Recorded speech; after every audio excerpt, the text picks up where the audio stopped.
Excuse me sir, একটু শুনুন। আমি যদি আপনার কান বরাবর কষিয়ে একটা থাপ্পড় দেই, অন্য পাশের কান থেকে ফিনকি দিয়ে রক্ত ঝরতে থাকে, তখন আপনার কেমন লাগবে? হোয়াট? Who are you? সাধারণ পাবলিক স্যার। তোমার সাহস কিভাবে হয় আমাকে এসব বলার? তুমি জানো আমি কে? আপনি জানেন ওই রিক্সা চালককে, যার শরীরে আপনি আঘাত করছেন? ও রিক্সা চালক, এর থেকে বেশি কিছু জানা নেই। আমার গাড়ির সাথে ও রিক্সা লাগিয়ে দিয়েছে। কত বড় স্কেচ হয়েছে সামনের দিকটায় দেখেছো? হো, আপনার লাক্সারি গাড়ি বলে তার শরীরের মূল্য নেই? পাশ থেকে দাঁড়িয়ে থাকা রিকশা চালক বলল, স্যার, আমি সাহেবের গাড়িতে লাগাইনি।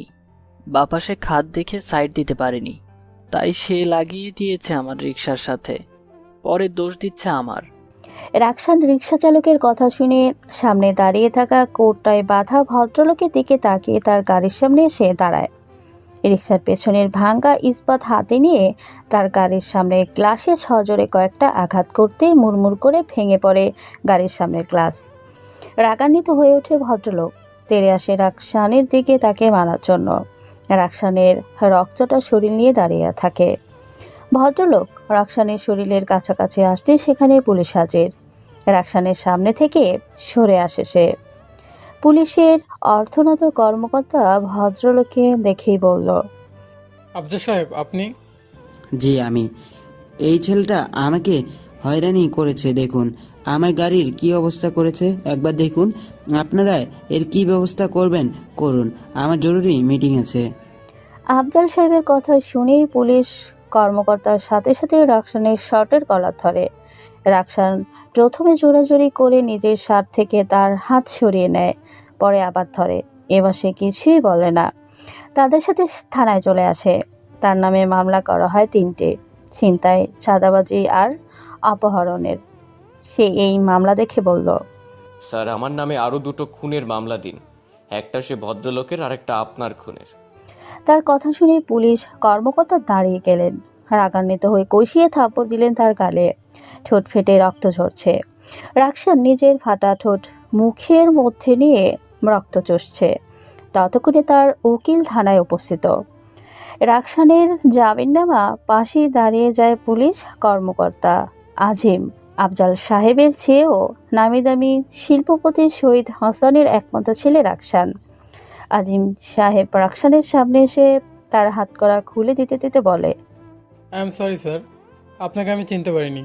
আপনি একবার বললেই হতো আপনি শহীদ স্যারের ছেলে, তাহলে এমনটা হতো না। ওই ভদ্রলোকের নাম কি? তার সম্পূর্ণ ডিটেলস আমার চাই। কোনো সমস্যা নেই স্যার, জাস্ট 2 মিনিট। বলি আজিম তার রুমের মধ্যে ঢোকে। রাকসান নিজের শার্টের গলা ঠিক করে নেয়। উকিলকে বলল, আপনি চলে যান, এদিকটা আমি সামলে নেব। রাফসান, তোমাকে তোমার বাবা কোনো ঝামেলায় জড়াতে বারণ করেছে, আমাকে দেখতে বলেছে এদিকটা। চুপ! আপনাকে যেতে বলছি, ব্যাস এতটুকুই যথেষ্ট। ঝাঁকে ওঠে উকিল। রাকসানের কর্কশ কণ্ঠের শব্দ শুনে আটকে ওঠে। নিজের ফাইল গুছিয়ে পিছন ফিরে তাকায় নিচে। রাকসান সেখানেই দাঁড়িয়ে আছে। আজিম সাহেব আফজাল সাহেবের সমস্ত ডিটেলস একটা ফাইলে আকারে সাজিয়ে নিয়ে আসছে। সে সেটা নিয়ে বেরিয়ে আসলো। আসার আগে আফজাল সাহেবের গাড়ি মেরামত বাবদ যত টাকা আছে সেগুলো আজিম সাহেবকে বুঝিয়ে দিয়ে আসে। আজ নিজের অফিসের প্রথম দিন। রাকসানের বাবার সাথে রাগারাগি করে তার ব্যবসা থেকে দূরে ছিল নিজের 25টি বছর। এখন নিজের বাবাকে বুঝতে শিখেছে। নতুন করে নিজের জীবন গড়ার প্রতিজ্ঞা করেছে সে। নিধি নামের একটা মেয়ের জীবনে এসেছে সে, তাই বাবার অফিসে জয়েন হচ্ছে। আজ প্রথম দিন। রাস্তায় ঘটে গেছে অনাকাঙ্ক্ষিত ঘটনা। নিজের গাড়িটাও কোথায় সে বলতে পারছে না। ব্যস্ত শহরে একটি ট্যাক্সি ভাড়া করে অফিসের দিকে যাচ্ছে সে। এলোমেলো সাদা শার্টের ভাঁজ পড়েছে তার। অফিসের সামনে দাঁড়িয়ে আছে নিধি, হৃদয় বিনতে নিধি। কেউ তাকে রিধি বলে, কেউ নিধি। সে এখানকার অ্যাসিস্ট্যান্ট ম্যানেজিং ডিরেক্টর। রাকসান এমটি হয়ে জয়েন হয়েছে। নিধির সাথে তার বিয়ের পাকা কথা হয়ে আছে অনেক দিন আগে থেকেই। রাকসানকে ফুলের সংবর্ধনায় আমন্ত্রণ জানানো হয়। রাকসানের মনোযোগ রুমে যাওয়া। কোনো রকম স্টাফের সামনে থেকে চলে আসে রুমে। এসেই নিজের ল্যাপটপ অন করে তার জিমেল প্রবেশ করে। ব্ল্যাক ড্রাগন নামের একটি ফাইল। সিকিউরিটি কোড ভেঙে ভিতরে প্রবেশ করে সে। প্রথমে বড় বড় করে লেখা ভেসে ওঠা। ওয়েলকাম ব্যাক রাফু ভাই। লেখাটা অদৃশ্য হতে একটা মেসেজ আসে। Can I help you sir? Yes, I need your help. Please explain your problem. I want talk to 0334. This is a confidential code, please introduce yourself. I'm Rafu 0069. Thank you sir, please wait 2 minute. রাকসান তার message দেখে চুপ করে 2 minute অপেক্ষা করছে। টুং করে শব্দ হয়ে তাকে জানান দেয় 0334 অনলাইন। সে রাকসানকে মেসেজ করেছে। হ্যালো বস, আপনি আমাকে মনে করলেন কত বছর পরে? তা অনেক সময়। জি বস। শুনো সৌরভ, তোমাকে আফজাল নামের এক শিল্পপতির ডিটেলস পাঠাচ্ছি। ওকে বস, তার লাশ গুম হয়ে যাবে। আরে শুনো, তাকে খুন করতে হবে না, তার সমস্ত সম্পত্তির নিলাম তুলতে হবে। আর সেই নিলামে আমি একাই থাকবো, আর কেউ সেখানে আসার সাহস যেন না করে। ওকে বস, কাজ হয়ে যাবে। তবে এটা ব্যাংকের মামলা বস, সময় লাগবে, মিনিমাম 15 থেকে 20 দিন। সমস্যা নেই, কাজ করো তুমি। ওকে বস, ধন্যবাদ। মেসেজটা করে অফলাইন সৌরভ। রাকসানও নিজের ল্যাপটপ বন্ধ করে সামনের দিকে মনোযোগ দিতেই দেখলো নিধি সামনে দাঁড়িয়ে আছে অগ্নিমূর্তি হয়ে। গ্লাসে রাখা পানিটুকু দিয়ে গলা ভিজিয়ে বলল সে। এই যে মিস, বসের রুমে প্রবেশ করতে হলে তার পারমিশন নিয়ে ঢুকতে হয়, জানেন না? তার দিকে বাঁকা চোখে তাকায় নিধি, কি যেন মনে করে আবার বলল। সরি স্যার, ভুল হয়ে গেছে, আর হবে না। এখন যখন এসেই পড়েছি আর একটা জিনিস বেশি পাকনা হয়ে গেছে, তাই একটু সায়স্তা করে নেই। দেখুন মিস, এটা অফিস, লেডি ডনের পার্সোনাল বাংলো নয়। ও আচ্ছা, আপনি না বললে তো আমি জানতামই না এটা অফিস। দেখুন মিস, এটা অফিস, কাছে আসবেন না। জি জি, কী বললেন শুনি? বসের রুমে আসতে হলে এটা নিয়ে কি যেন বললেন, বলুন। কোথায়? কিছু বলিনি আমি। দেখুন, এটা অফিস, একদম কাছে আসবেন না। নিধি রাকসানের সামনে তার টেবিলের উপর উঠে বসে। তার দিকে হালকা ঝুঁকে গলায় বাঁধা কালো ডোরাকাটা টাইটা হালকা টেনে নিচের দিকে নিয়ে বলে। শোনো, এখন তো তুমি বাবার ব্যবসায় বসেছ, বাবাকে বলে আমাকে তোমার করে নাও না প্লিজ। আজকে আমার প্রথম দিন নিধি, আমাকে আরও কিছু দিন সময় দাও। জি না, এত সময় দেওয়া যাবে না তোমাকে। কেন? আমি কি অন্য কারো হয়ে যাচ্ছি নাকি? না, আবার হ্যাঁ, পুরুষ মানুষ তো তুমি। বিশ্বাস হয় না আমাকে? আমি রোজ সকালে তোমার শূন্যতা অনুভব করি, তোমার শুকনো ঠোঁটের ভালোবাসা মিস করি, তাই তোমাকে আরও কাছে পেতে চাই। চলো না বিয়ে করি। নিধি, তুমি জানো আমি কে? তুমি গ্যাংস্টার, আন্ডারওয়ার্ল্ডের মাফিয়া কিং নাকি রাফু? আমি রাফু। নিধি চুপ হয়ে আছে। রাফু নামটা তার কাছে সবচেয়ে আতঙ্কের মনে হয়। রাফু মানেই তার কাছে মাফিয়া কিং, রাফু মানে আন্ডারওয়ার্ল্ডের এর বাদশা, রাফু মানে আতঙ্ক। তার পেছনের অতীত সে ভুলতে পারছে না। নিধি রাকসানের ঠোঁটে ভালোবাসার স্পর্শ এঁকে দিয়ে বলল। তুমি রাফু থেকে রাফসান কনফার্ট হও, আমি অপেক্ষা করছি রাফসানের। রাকসান নিধির কথা জবাব দিল না, কেননা সে নিজেও জানে না সে আসলে কে। নিজের গ্যাংস্টার লাইফ থেকে বের হতে পারেনি এখনো। যেখানে অন্যায় হয় সেখানেই সে রাফুতে পরিণত হয়। নিধি তার সামনে থেকে সরে আসার জন্য পা ফেলে। সে মুখ খুলে বলল। তোমার ঠোঁটের স্পর্শ বরাবরই আমার শরীরে বিদ্যুৎ প্রবাহিত করে, কেমন যেন নেশা লাগিয়ে দাও। একটু আসবে এদিকে? সরি মিস্টার রাফু, আমি আপনার কাছে আসবো না, আপনি আসবেন। হ্যাঁ জি ম্যাডাম। আমার রুমে আসুন, এখানে আমার সময় শেষ। রাকসান ভ্রু কুচকিয়ে তাকায় নিধির দিকে। সে মুচকি হাসি হাসছে। রাকসান বলল। আমি স্বইচ্ছায় নিজেকে বিপদে ফেলতে চাই না মিস, আপনি আসুন। মনে থাকে যেন কথাটা। যাও যাও। আমি যাব না। কি করবে? তাহলে এখানেই বসে থাকো। কেন, আমার কাজ নেই? উফ, তুমি আমার মাথা খাচ্ছ কেন? আমি কি ডাইনে নাকি তোমার মাথা খাবো? আরে আমার বউ, মাফ চাই। কেন, তুমি মাপ চাবে কেন? এদিকে আসেন, আপনার কপালে চুমু এঁকে দিই। আপনার লজ্জা করে না অফিসে এসেও বেহায়াপনা করতে? নিধির একথা শুনে রাকসানের এক চোখ ছোট হয়ে আসে। অন্য চোখের ভ্রু উঁচু করে তাকায় তার দিকে। সে জিহ্বা কামড় দিয়ে নিজের চোখ এক হাত দিয়ে ঢেকে রেখে তার রুম থেকে বেরিয়ে আসে। অফিসের ফোন বাজছে। রাকসার ফোনের শব্দ শুনে নিজেকে গুছিয়ে নেয়। বড় এক নিঃশ্বাস নিয়ে তার প্রথম ফোন কল রিসিভ করে। অপর পাশ থেকে আচমকা যেন চিৎকারের শব্দ হয়। ওই শালা শহীদদা, তোকে না বলছি মাসিক চাঁদা এবার বাড়িয়ে দিতে, তা না করে এই মাসে তুই চাঁদা দেওয়া বন্ধ করেছিস কেন? তোর কি জানে মায়া নেই? হ্যালো, কে বলছেন আপনি? বোধহয় ভুল নাম্বারে ডায়াল করেছেন। কিরে, এখন আমাকে চিনতে পারিস নাই? তোর মরণে ভয় নাই শহীদ? আমি রাফসান বলছিলাম, শহীদ হাসানের ছেলে। আজ থেকে আমিই তার ব্যবসা দেখাশোনা করব। আপনার যা বলার সরাসরি এসে বলুন। আচ্ছা তুই ফোন রাখ, আমি আসতেছি। তোকে ব্যবসা বুঝিয়ে দিতে হবে। অপর পাশ থেকে ফোনটা কেটে যায়। তার শরীরের রক্তবিন্দু টক বগিয়ে ফুটতে থাকে। হাতের ল্যান্ডলাইনের ফোনটা টেবিলের উপর রাখতে গিয়ে দেখে দুখণ্ড হয়ে গেছে। এক পাশ করে রাখে সেটা। চেয়ারের সাথে মাথা ঠেকিয়ে চুপ করে বসে থাকে সে। হাতের নখগুলো বুঝতে পারে সে কতটা রেগে আছে। এলাকা চাঁদাবাজ রাসেল নিজের ফোনটা রেখে উঠে দাঁড়ায়। চারজন সঙ্গভঙ্গ নিয়ে বের হয়ে রাকসানের অফিসের দিকে। তখন তার বসের ফোন আসে। সে ফোনটা রিসিভ করে বলে, হ্যালো ম্যাডাম, শহীদ হাসানের কালেকশনটা এখনও তোলা হয়নি। তার জায়গায় তার ছেলে ব্যবসায় বসেছে। আমরা তার কাছে যাচ্ছি, কালেকশন হয়ে যাবে। আমাকে একটু সময় দিন ম্যাডাম। অপর পাশ থেকে কোনো জবাব আসলো না। ফোনটা কেটে দেয়। রাসেল পাশে ছেলেদের বলল, ম্যাডাম খুব রেগে আছেন, কালেকশনটা তাড়াতাড়ি শেষ করতে হবে। রাসেল কাঁচের দরজা ধাক্কা দিয়ে খুলে তড়িঘড়ি করে প্রবেশ করে রাকসানের অফিসে। ভাঙচুর করছে তার সাঙ্গপাঙ্গ। রাসেল চলে আসে তার রুমে। রাকসান তেমনই বসেছিল। রাসেল তার সামনে চেয়ারে বসে কোমর থেকে পিস্তল বের করে টেবিলের উপর রাখে। রাকসান বলে, দাঁড়া, কার কাছে জিজ্ঞেস করে বসেছিস তুই? রাসেল হা হা করে হেসে দিয়ে বলল, আরে স্যার আমাদের আদব কায়দা শেখাবে, আমরা তো সবাইরে শেখাই। তোকে দাঁড়াতে বলছি, দাঁড়া। কি অভদ্রতা শুরু করলাম স্যার? একটু শান্তিতে কথা বলি, টাকা পয়সার ব্যাপার তো। তোকে আমি চাঁদা দেবো নাকি? কি করবি? একটু শান্ত হন স্যার। আপনার বাবা কিন্তু আমাদের না করেননি কখনো। আমরা বুঝি আপনি টকবগে যুবক, শরীরে একটু তো থাকবেই। তবে আমাদের কথা না শুনলে তো বুঝেনি। তোর পিস্তল দেখে আমার ভয় পেতে হবে? ভয় না স্যার, এটা আতঙ্ক। যা, এসব খেলনা নিয়ে আমাকে থ্রেট দিতে আসিস না। আবে চুপ শালা, এতক্ষণ ভদ্রভাবে কথা বলছি দেখে তুই আমাদের তুই তুকারি করে যাচ্ছিস। চাঁদা চাইছি, তোর কোম্পানি তো চাইনি।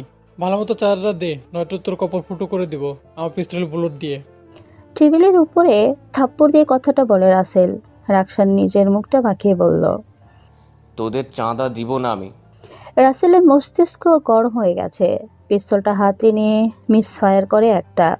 তার সাঙ্গপাঙ্গ হুড়মুড় করে রাকসানের রুমের প্রবেশ করে দরজায় নক করে দেয়। রাসেলের হাতে অস্ত্র, বাকি সকলের হাত খালি। সে বলল, ভাবছিলাম তোকে কিছু বলবো না, একটু ঘাটতামি বেশি করে ফেলছিস। এবার তোর লাশের সাথে আমাদের চাঁদা ডাবল করে নিয়ে যাব। আমার লাশ নিয়ে যাবি? তো নিয়ে যা। কথাটা বলে রাকসান নিজের টেবিলের পাশ থেকে হেঁটে রাসেলের দিকে আসে। পিস্তলের দ্বিতীয় গুলিও তার পাশ থেকে চলে যায়। রাকসান হো হো করে হেসে বলল, কিরে, পিস্তল চালাতে হাত কাঁপছে কেন তোর? দেখবি কিভাবে পিস্তল চালাতে হয়। সবল মেলে রাসেলের হাত থেকে পিস্তলটা নিয়ে নেয় সে। রাসেল নিজের হাত দুটো উপরে তুলে নেয়। অবাক চোখে তার দিকে তাকিয়ে ভাবে, এ ছেলের সাহস কম নয়। পরপর 4 রাউন্ড বুলেট ছুড়ে সে। নিজের পিছন থেকে তার সাঙ্গপাঙ্গর চিৎকার শুনতে পায় সে। পিছন ফিরে তাকিয়ে দেখতে পায় রাকসান তাদের সকলের পা নিশানা করে বুলেট বিদ্ধ করেছে। ফের তাকায় রাকসানের দিকে। সে নিজের হাতের পিস্তলটা রাসেলের হাতে ধরিয়ে দিয়ে বলল, খেলা শিখে খেলতে আসিস আমার সাথে? তুই কাঁচা খিলাড়ি। তোর বসকে বলেই সেই শহরে সকলে চাঁদা দিলেও শহীদ হাসানের কোম্পানি কখনো চাঁদা দিবে না। মাইন্ডেড। এদের হাসপাতালে নিয়ে যা, নয়তো সকলের পা কাটা পড়বে। রাফুর শরীর এখন হালকা লাগছে। এতক্ষণ একটু উত্তেজনা থেকে নিজেকে মুক্তি করেছে। রাসেল দাঁড়িয়ে আছে সেখানেই। একা 4 জনকে নিয়ে যাওয়া সম্ভব না। রাকসান সিকিউরিটি গার্ডকে ডেকে তাদের বাইরে বের করার ব্যবস্থা করে। ততক্ষণে শহীদ হাসান অফিসে উপস্থিত। তাকে অফিসের স্টাফরা ফোন করছে। যখন রাসেলের উপস্থিতি টের পায় তখনই। বাবা, আপনি এখানে কেন? আপনার শরীর তো ভালো না। তুমি আমার কোম্পানির রেপুটেশন নষ্ট করবে? এত বছরের মেহনত আমার। আমি বলছি বাবা, আমি পারবো না তোমার ব্যবসা দেখাশোনা করতে। তোমাকেই করতে হবে। আমি এখানে বসলে তোমার রেপুটেশন দেখবে কে? তুমি হয়তো জানো আমি কেমন। আমি জানি তুমি কেমন, কিন্তু আমার ছেলে হিসেবে তোমাকেই সব দায়িত্ব নিতে হবে। তুমি যতদিন বেঁচে আছো ততদিন আমি এসবে নেই। আজ প্রথম দিনের 4 জন হাসপাতালে। এর চেয়ে আমি আগের মতোই ভালো ছিলাম। কেই সহসা আমার সামনে এসে গলা উঁচু করে কথা বলার সাহস করতো না। তখন কোথা থেকে হুট করে এক বুলেট এসে তোমার মাথা থেতলিয়ে যেত, সে ভয়টা তো সবসময় কাজ করতো তোমার। হ্যাঁ, তা অবশ্য মাঝে মধ্যে হতো। তো চুপচাপ বাবার ব্যবসা দেখো, তোমার সহযোগিতা লাগলে নিধি আছে, ও বুঝিয়ে দেবে। রাকসান মাথা নিচু করে বিড়বিড় করে বলল, সমস্যা তো ওখানেই, এত সুন্দরী বিয়ে থাকতে নিধিকেই বিয়ে করতে হবে, তাই আফসোস হচ্ছে। তার কথা বাবা শুনতে পায়নি। সে বলল, কিছু বললে তুমি? তড়িঘড়ি করে মাথা তুলে সে বলল, না বাবা, কিছু বলিনি। তোমাদের ইয়াং জেনারেশনের সমস্যা তো একটাই, অধৈর্য। কোনো কাজের শুরুতেই তোমরা উপরে উঠতে চাও, এর পেছনের স্ট্রাগল তোমরা এড়িয়ে যেতে চাও। এটাই তোমাদের সমস্যা। মনোযোগী হয়ে কাজে মন দাও। রাকসান নিজের কান দুটো বন্ধ করে রেখেছে, শুনেও শুনছে না বাবার কথা। কিছুক্ষণ কথা বলে বেরিয়ে আসেন শহীদ হাসান। যাবেন হাসপাতালে। রাসেলের সঙ্গীদের বেহাল অবস্থা, তাদের সহযোগিতার হাত বাড়িয়ে দেয় সে। তাদের চাওয়া চাঁদা টাকা আর চিকিৎসা বাবদ যে অর্থ হয় সেটা তাদের বুঝিয়ে দিয়ে ফিরে সে। রাসেল নিজের মনে প্রতিজ্ঞা করে এর প্রতিশোধ সে নিবেই, কিন্তু শহীদ হাসানের ছেলেকে সেটাও দেখতে হবে। নিখুঁত নিশানায় অস্ত্র চালানো একজন দক্ষ কারিগরের কাজ। কে সে? বারবার মনের মধ্যে প্রশ্ন জাগে। রাসেল ফোন বের করে তার বসের সাথে যোগাযোগ করে সবকিছু খুলে বলল। সে কিছুই বলল না। রাসেলের ফোনটা কেটে দিয়ে তার গ্যাংয়ের সবচেয়ে দক্ষ ক্যাডারকে ফোন করে। জি ম্যাডাম, জাহিদ বলছিলাম। হ্যাঁ, তোমাকে যার জন্য স্মরণ করি সেটা ফোনে বলবো নাকি সরাসরি? কি যে বলেন ম্যাডাম, আপনাকে আজ পর্যন্ত কেউ দেখেছে? আমার সৌভাগ্য হয়নি আপনাকে দেখবার। তাহলে ফোনেই কথা বলি। রাফসান নামের কেউ একজন রাসেলের সঙ্গীদের আহত করেছে। রাসেলের মনে হচ্ছে তার পিছনে বড় কিছু ব্যাকগ্রাউন্ড রয়েছে। সেই সব খোঁজ খবর নাও, আর সহযোগিতা দরকার হলে আরিফের সাথে যোগাযোগ করবে। জি ম্যাডাম। বস এক্স তার স্যাটেলাইট ফোনটা টেবিলের উপর রেখে উঠে দাঁড়ায়, দুহাত মেলে দিয়ে বলে, এই শহর আমার। সন্ধ্যা রাত তখন। রাকসান বাইকে করে যাচ্ছিল কোথাও। হঠাৎ করে তার বাইকের সামনে এক সুন্দরী এসে দাঁড়ায়। বাইকের হেডলাইটের আলোয় নিজের চোখ দুটো হাতের আলার করে। হাইড্রোলিক্স ব্রেকের ফলে রাকসানের কিছুটা অসুবিধা হয়, তবু ওই মেয়ের হাতের দিকে তাকিয়ে থাকে। এক হাতে মদের বোতল, অন্য হাতে রেশমি চুড়ি। মেলে দেওয়া চুলগুলো মুখটা ঢেকে গেছে। আস্তে করে নিজের চুলগুলো মুখের উপর থেকে সরিয়ে নেয় সে। গোলাপি ঠোঁটের কোণে ছোট্ট তিল। রাকসান থমকে যায় সেখানে। হালকা পাতলা ঠোঁটে নেশার বোতলে চুমুক দিতেই তার বড় বড় চোখের দিকে তাকায় রাকসান। মেয়েটা রাকসানের দিকে হাত নাড়িয়ে বলল, কি চাই? হ্যাঁ, বেটা সব কয়টা লুচ্চা, একটাও ভালো না। হেলিয়ে দুলিয়ে পড়ছে সে। রাকসান বাইক থেকে নেমে মেয়েটাকে আঁকলে ধরতে চায়। মেয়েটা আবারও বলে, খবরদার আমাকে স্পর্শ করবে না, মামলা ঠুসে দিব। আচ্ছা আচ্ছা, আমি আপনাকে স্পর্শ করব না, আপনি ঠিক হয়ে বসুন। আব্বে শালা, আমি বসবো না দাঁড়িয়ে থাকবো তা তোর কাছে জিজ্ঞাসা করুমনি, শালা মাদার। দেখুন মিস, এই সময় এমন করে মাতলামি করলে যে কেউ এসে আপনাকে নিজের রুমে নিয়ে যাবে। মেয়েটা রাকসানের দিকে তাকায়, নিজের ঠোঁটটা বা হাত দিয়ে একটু টেনে নিয়ে বলে, আব্বে শালা, তুই বাড়ির ওই নাচনিওয়ালি সেই বদ ছেলেটা না? না শালা নাচ, বাঁদরের মতো নাচ, নয়তো তোর পিছন লাল করে দেব। মেয়েটির কথা শুনে রাকসান স্তব্ধ হয়ে গেছে। হাতের বোতলটি তার দিকে তাক করে বলল, না শালা। রাকসান দাঁড়ালো না সেখানে, পিছন ফিরে দৌড়। বাইক স্টার্ট দিয়ে কোনোভাবে সেখান থেকে পালিয়ে বেড়ালো। প্রথম দেখায় ভালো লাগে মেয়েটাকে, কিন্তু এমন মাতাল হওয়া সব কিছু যেন গোলেমেলে হয়ে গেছে। তখন নিধির ফোন আসে তার মোবাইলে। বাইকটা রাস্তার একপাশে দাঁড় করিয়ে ফোনটা রিসিভ করে। অপর পাশ থেকে শুনতে পায়, এই যে জনাব, কোথায় আছেন? কখন আসবেন? আমি রাস্তায় আসছি। সাবধানে আসুন। জি। মাতাল মেয়েটা সে উঠে দাঁড়ায়, হাতের বোতলটা পাশে বসে থাকা ছেলেটার হাতে দেয়। পিছন থেকে কয়েকজন উঠে আসে, হাতে ক্যামেরা নিয়ে। একজন হাসতে হাসতে গড়াগড়ি খাচ্ছে আর বলছে, নাচ শালা নাচ, বাঁদরের মতো নাচ। ডায়লগটা কিন্তু স্ক্রিপ্টে ছিল না, তবে সেই রকমই দিয়েছিস মিম। মিম মুচকি হাসলো। নিজের প্রশংসা শুনতে ভালোই লাগে তার। আরেক সহযোগী বলল, বিশ্বাস কর মিম, তুই যে অভিনয় করেছিস তা কিন্তু আমরাও বুঝতে পারিনি। ছেলেটার মুখের দিকে তাকানোর মতো ছিল না। হা হা হু হু করে সবাই হাসতে হাসতেই তাদের ক্যামেরা সেট গুছিয়ে নেয়। মিম নিজের চুলগুলো মুখের সামনে থেকে পেছনের দিকে নিয়ে বেঁধে দিয়ে চলে যায় যার যার বাসায়। শাওয়ার ছেড়ে দিয়ে মিম চুলগুলো মেলে দেয়। শরীরের উপর ফোঁটা ফোঁটা পানির স্রোত বয়ে চলছে সকল ক্লান্তি নিয়ে। বাথরুম থেকে বেরিয়ে চুলে কাপড় পেঁচিয়ে ল্যাপটপ নিয়ে বসলো সে। তার টিমমেট সে সময়ের ভিডিওর হালকা কিছু এডিট করে মিমের জিমেইলে সেন্ড করে। মিম সেটা তার অনলাইন প্ল্যাটফর্মে আপলোড করে। 1 ঘন্টা 2 ঘন্টা কোনো রেসপন্স আসে না সে ভিডিওতে।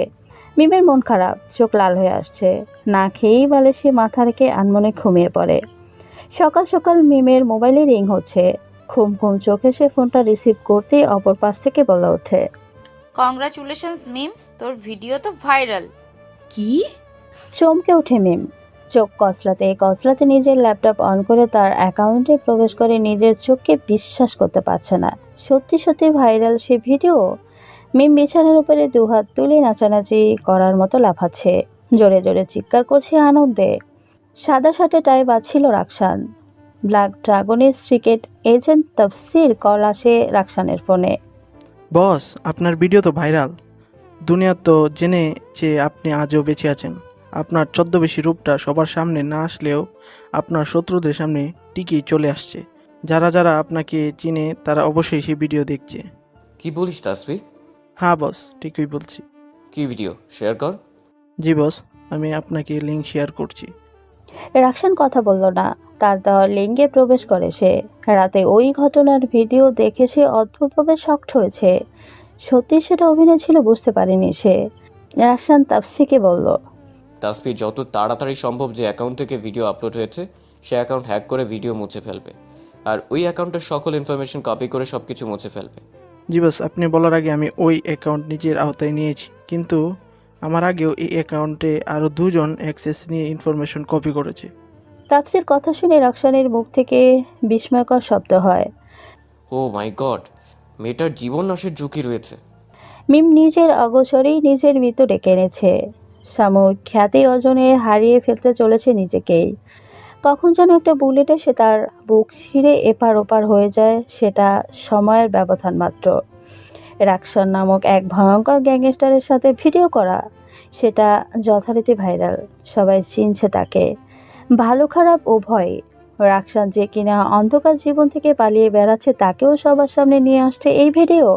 রাকসান তার সহকর্মী তাফসিকে বলল মিমের দিকে নজর রাখতে, তার চোখের আড়ালে তাকে প্রোটেক্ট করতে। মেয়েটার নিরাপরাধ। তাফসির সম্মতি দেয়, মিমের কিছু হতে দিবে না।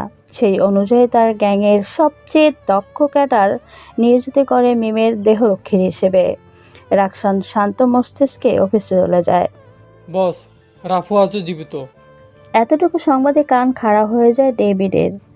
এফবিএল এর হাত থেকে পালিয়ে বেড়াচ্ছে ডেভিড। রাফুর কারণেই আজ সবকিছু হারিয়ে পথে বসেছে সে। প্রতিজ্ঞা করেছে রাফুকে বাঁচতে দেওয়া যাবে না।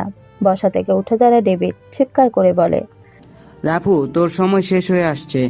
একদিন তোর জন্যই আমার সব কিছু হারিয়েছি। তোকে শেষ করে নতুন করে শুরু করব আমি।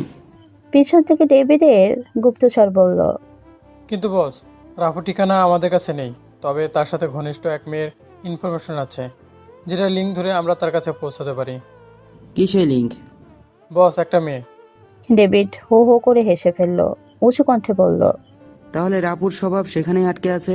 মেয়েতে ওর নেশা। সুন্দরী হলেই সে পথভ্রষ্ট হয়। বস, মেয়েটাকে তুলে ফেলবো?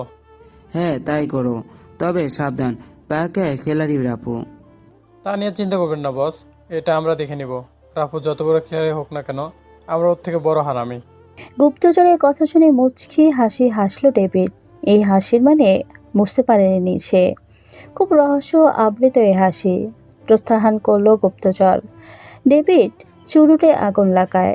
নিঃশ্বাস ভর্তি ধোঁয়া ফুরফুরে নিয়ে সেটাকে বাতাসের সাথে মিশ্রিত করে নাক মুখ থেকে বের করে ফেলে। চোখ লাল হয়ে আছে কান্না আর প্রতিহিংসতায়। মিম কান্না করছে। তার অ্যাকাউন্ট হ্যাক হয়েছে সেটা সে ততক্ষণই বুঝে গেছে। বান্ধবী ফোন করে বলল, তোর অ্যাকাউন্ট তো হ্যাক, কি করবি এখন? জানি না দোস্ত, কিসের জন্য এটা হয়েছে তাও জানি না।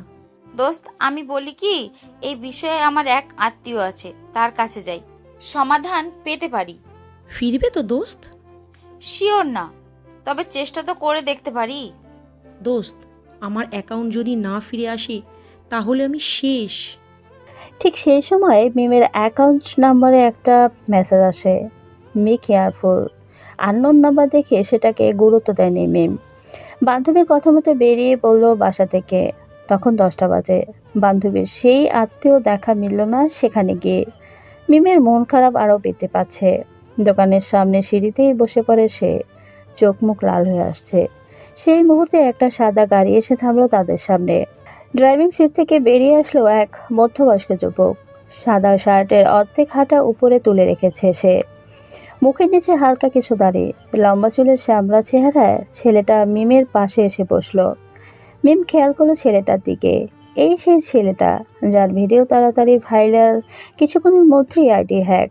মিমের চোখ মুখ আগুন জ্বলছে, রাগান্বিত কণ্ঠে বলল, এই যে মিস্টার, কে আপনি? কি চাই এখানে? আমি আপনার শুভাকাঙ্ক্ষী। গতকাল বোকা বানালেন যাকে, সে অধম। জি, আমি আপনার চেহারা মনে রেখেছি। তো এখানে কি চাই? ফলো করছেন আমাকে? আর আমি যে এখানে তা জানলেন কিভাবে? থামুন থামুন, এক এক করে প্রশ্ন করুন। আমি রোবট নই যে একসাথে এত প্রশ্নের জবাব দিব। আপনি আমার পিছু নিয়েছেন কেন? আপনি নিজেই আমাকে আমন্ত্রণ করে নিজের পিছু নেওয়ার জন্য বাধ্য করেছেন। মানে বুঝলাম না আপনার কথা মিস্টার। আমি রাফসান, আর আপনি যে ভিডিওটা আমাকে বোকা বানিয়ে পুরো বিশ্বকে দেখালেন তার জন্য আপনার পিছু নিতে হয়েছে। তার জন্য সরি। এখন আমার মন খারাপ, পরে আসুন। আপনার মন খারাপের কারণে আমি, মানে? আপনার অ্যাকাউন্ট আমার কাছেই, ওটা আমার লোকজন হ্যাক করেছে। রাকসানের এমন সোজা কথা শুনে মিম ছিটকে ওঠে। কি বললেন আপনি? আমার অ্যাকাউন্ট আপনি হ্যাক করেছেন মানে? শান্ত হও, আমার কথা শুনো। কি শুনবো আপনার কথা? আপনি আমার অ্যাকাউন্ট হ্যাক করে আবার আমার সামনে এসে বসেছেন? মিমের এমন কথা শোনার সময় নেই রাকসানের হাতে। উঠেই তার ডান হাতের মাসেল বরাবর চেপে ধরে ছাকুনি দেয়, গাল দুটো চেপে ধরে বলে, তোমার এমন থার্ড ক্লাস অ্যাকাউন্ট হ্যাক করার মতো সময় আমার লোকজনদের নেই। তুমি নিজেও জানো না তুমি কতটা বিপদে আছো। তুমি সাধারণ জীবনযাপন করছিলে, আমার সাথে ভিডিও করে সেটাকে ভায়োলেন্সে পরিবর্তন করেছো। আপাতত এতটুকুই বললাম, সাবধানে থাকবে। কথাটা বলেই রাকসান তাকে ছেড়ে দেয়। মিম নিজের মুখ গালে হাত দিয়ে বাঁকা ঠোঁটে বলল, আসছি আমার গ্যাংস্টার। রাকসান নিজের পেছন থেকে 9mm ক্যালিবারের পিস্তলটা বের করে তার কপালে ঠেকিয়ে বলে, দেখছিস এটা কি? একদম ফুটো করে দেব। মিম ভয়ে নিজেকে গুটিয়ে নিয়েছে। সে পিস্তলটা হালকা সরিয়ে বলল, নাম কি তোমার? মেঘলা ইব্রাহিম মিম। সুন্দর নাম। ইব্রাহিম কে হয়, বাবা নাকি স্বামী? বাবা হন। তোমাকে নিষ্পাপ মনে হয়। আমি চাই না তুমি এসব ঝামেলায় জড়াও। তোমার বিপদ আছে সামনে, সাবধানে থেকো। একা কখনো বাসা থেকে বের হবে না। চললাম আমি, তোমাকে সুরক্ষিত করে গেলাম। আর সকালের ওই SMS-টা আমি দিয়েছিলাম, কখনো ভয় লাগলে মিস দিও। কথাটা বলেই রাকসান উঠে যায়। মিম চুপচাপ বসে আছে। গাড়িতে উঠতে উঠতে রাকসান তার ব্লুটুথে বলল, টেক পজিশন। পজিশন লকড বস। সাদা রঙের গাড়িটা চলে যায় তাদের সামনে থেকে। মিমের বান্ধবী মিমকে কোনোভাবেই তুলে সেখান থেকে একটা রিক্সা তুলে। দেখ মিম, তুই তো বুঝে শুনে আর এই কাজ করিসনি। সে যে গ্যাংস্টার হবে তা আমরাও ভাবিনি। চল পুলিশের কাছে সবকিছু বলে দেই। না, পুলিশের কাছে যাওয়া যাবে না। তারা গ্যাংস্টার, সব কিছু করতে পারে। হ্যাঁ, সেটাও ভাবতে হবে। তাহলে তুই এখন কি করবি মিম? আমি এই শহর ছেড়ে চলে যাব দোস্ত। ভয় লাগছে খুব। বাবা দেশে নেই, থাকলে হয়তো কিছুটা হতো। চিন্তা করিস না, সবকিছু ঠিক হয়ে যাবে দোস্ত। দুজন চুপ হয়ে যায়। রিক্সা চলে তার আপন গতিতে। হঠাৎ থমকে যায় তার চাকা। সামনে পথ আটকানো। মিমের হার্টবিট ঘন হচ্ছে, ঘাম জমেছে কানের পাশে। 4 জন অস্ত্রধারী যুবক তাদের সামনে নামে। একজন কাকে যেন ফোন করে বলে, বস, রাফুর সাথে যে মেয়েটার ভিডিও ভাইরাল হয়েছিল সে মেয়ে আমার গান পয়েন্টে। একবার বলুন, উড়িয়ে দেই। সাবধান, তার মৃত্যু যেন না হয়। তাকে হেফাজতে নিয়ে আসিস। ওকে বস। ফোনটা পকেটে রাখে সে যুবক। দূর থেকে স্নাইপার হাতে নিশানা ঠিক করে রাখা ব্ল্যাক ড্রাগনের ক্যাডারের মুখে মুচকি হাসি, ঠোঁট বাঁকিয়ে বলে, হেডশট। থেতলিয়ে যায় সেই যুবকের মাথা। একরাশ রক্ত ছিটকে আসে মিমের মুখে। চিৎকার করে ওঠে সে। পরপর 3টে বুলেট, 3জন সেই যুবকের পর বাকি 3জনই লুটিয়ে পড়ে মাটিতে। পর মুহূর্তে মিমের মোবাইলে SMS এর শব্দ। Good luck, you can go now. মিম মেসেজটি দেখে রিপ্লাই করলো। আপনি কি আমাকে মেরে ফেলবেন? যদি তা হয় একটি বুলেটে শেষ করে দিন। এ ভয় আমার মৃত্যুর চেয়েও ভয়ানক। ফিরতি রিপ্লাই আসে না অপর পাশ থেকে। তারা অপেক্ষা করে না সেখানে। মিম বাসায় আসে, নিজেকে রক্তের ছাপ থেকে মুছে ফেলে। আয়নার সামনে দাঁড়িয়ে মুচকি হাসি হাসছে। এই হাসির কারণ তার অজানা। সারাদিন বাসা থেকে বের হয়নি সে। কি যেন তাড়া করছে তাকে। ভয় নিয়েই থাকছে রুমের মধ্যে। অন্ধকার ছেয়ে আসছে আকাশে। রাকসানের কোনো খোঁজ নেই। সেই নাম্বারে ফোন করেও পাচ্ছে না তাকে। মিমের ভয় শুরু হয়। সে বুঝতে পারে তার বাসার আশেপাশে কেউ হাঁটছে। একজন নয়, কয়েকজন। হুট করে জানালা খোলার শব্দ। মিমের হৃৎপিণ্ড থুপ করে কেঁপে উঠল। কে একজন প্রবেশ করেছে রুমে। অন্ধকার রুম, মিম শুয়েছে কেবল। আলো জানানোর উপায় নেই তার কাছে। সে একটু সাহস সঞ্চয় করে ঘুমের মতো চোখ বুজে থাকে। মিটমিট করে ছোট্ট এক আলো তার দিকে ছুটে আসছে। সে ক্রমশই ভয় পাচ্ছে, তবুও শক্ত হয়ে শুয়ে আছে। আলোটা হঠাৎ নিভে যায়। কারো ঠোঁটের স্পর্শ নিজের ঠোঁটে অনুভব করে। মিম বড় করে এক ক্লান্তির নিঃশ্বাস ফেলে বলে, রাফসান আপনি? মিম সরে আসে তার ঠোঁটের বন্ধন থেকে। খাটের এক কোণে এসে চুপটি করে বসে রাকসান বলল, জি আমি। তবে অন্ধকারে চিনলেন কিভাবে? আর সারাদিন আমার সাথে যা ঘটেছে সবগুলি আপনার বদৌলতে। আর এখানে অন্য কেউ হলে আমার মাথায় পিস্তলের নল ঠেকিয়ে টিগারে আঙুল থাকতো। আমি যে তোমার ঠোঁটে চুমু এঁকেছি তাতে তোমার অভিযোগ নেই? আমি নিরুপায়, অসহায়ত্বের সুযোগ নিচ্ছেন। তার জন্য দুঃখিত আমি।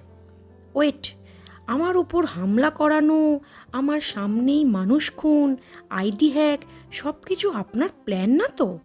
তোমার মনে হয় কি এগুলো আমি করাচ্ছি? হ্যাঁ, তাই মনে হয়। কেননা আপনি আজ সারাদিন আমার দিকে নজর রেখেছেন। এমনকি আমার বাথরুমে পর্যন্ত তন দিয়ে নজর রেখেছেন।